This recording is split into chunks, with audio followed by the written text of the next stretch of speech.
ఈరోజు మనం జపాన్లో జరిగిన నిజమైన హచ్కో నమ్మకమైన కుక్క కథ తెలుసుకుందాం. హచ్కో అనేది కుక్క 1923లో జన్మించింది.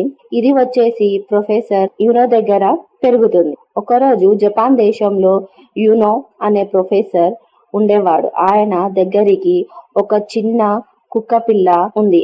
ఆ కుక్క పేరు వచ్చేసి హచికో. ప్రతిరోజు యునో మరియు హచికో ఇద్దరు కలిసి రైల్వే స్టేషన్ కి నడుచుకుంటూ వెళ్లేవారు. మాస్టర్ పంపించి మళ్ళీ సాయంత్రం అక్కడికి మాస్టర్ తిరిగి వచ్చే వరకు వెయిట్ చేస్తూ ఉండేది. మళ్ళీ మాస్టర్ తో ఇంటికి వచ్చేదన్నమాట. అలా ఎన్నో రోజులు కాలం గడిచింది.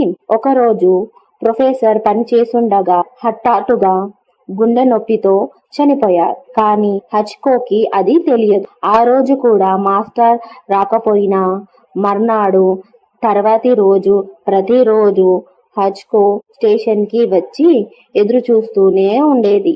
అలా ఏకంగా 9 సంవత్సరాల వరకు హచ్కో స్టేషన్ లోనే రోజు ఎదురు చూస్తూనే ఉండేది. చాలా మంది వచ్చేవారు, చూసేవారు, పాపం అనేవారు. చివరికి హచికో కూడా అక్కడే చివరికి చనిపోయి. ప్రొఫెసర్ వచ్చేసి 1925 మేలో చనిపోయారు, హార్ట్ అటాక్. హచికో వచ్చేసి 9 సంవత్సరాల తర్వాత 1935లో చనిపోయారు. హచ్కోకి సంబంధించి ఒక బ్రాస్ స్టాచ్యూ అనేది ఉంది షిబుయా స్టేషన్ దగ్గర.